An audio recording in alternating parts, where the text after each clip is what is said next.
Kids feel better after a good night's sleep, and studies show they do better in school too.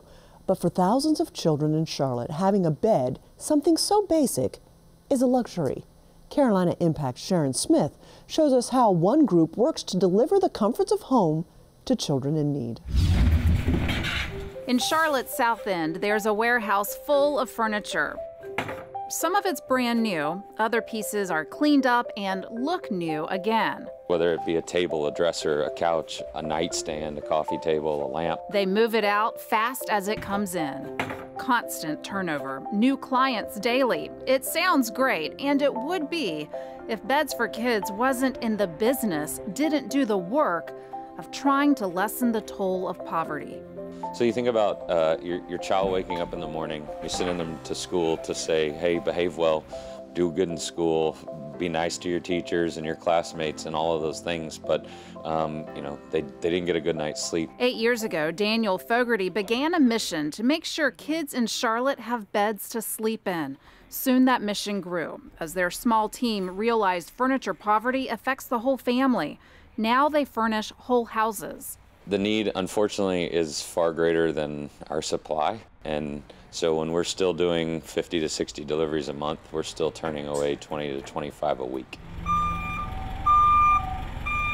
On this day, volunteers pull up to a house where the mom is a first-time home buyer.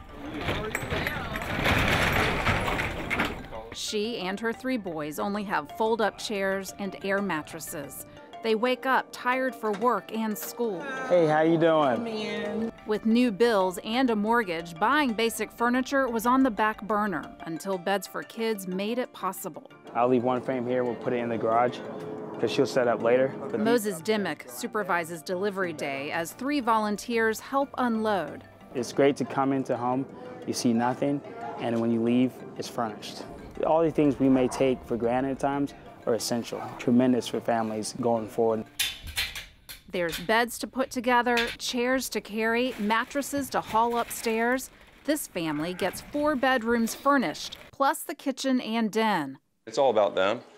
Cullen McNulty volunteers weekly. When Beds for Kids told him he made 100 deliveries, McNulty marked his ball cap with each one as a reminder that small acts of service matter. They're transitioning.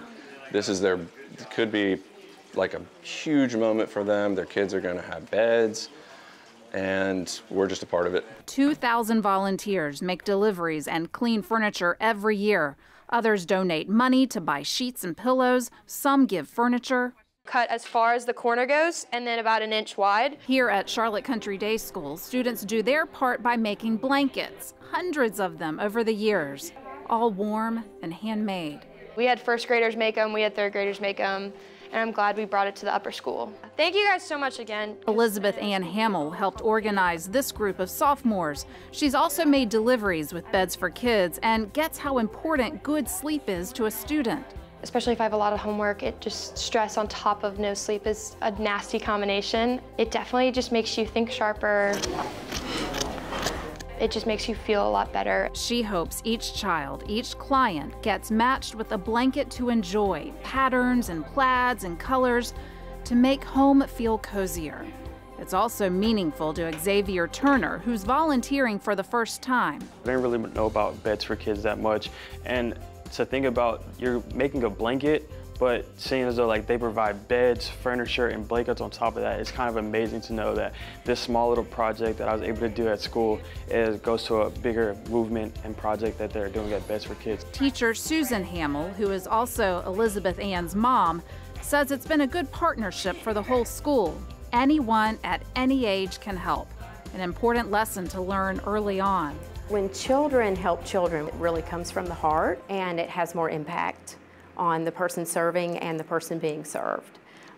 They can understand it, and when they are working hands-on, they understand the rigor that goes into making it. Beds for Kids couldn't succeed without volunteerism and donations. Each family also contributes by paying a small fee. Fogarty shared what one father told him on delivery day. And at the end of it, we said, hey, do you have your fee?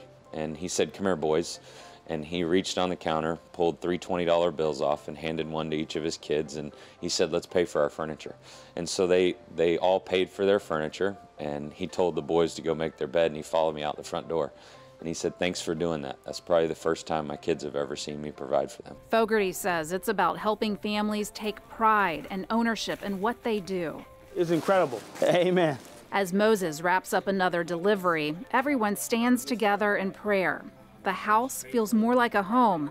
Memories will be made sitting and laughing here.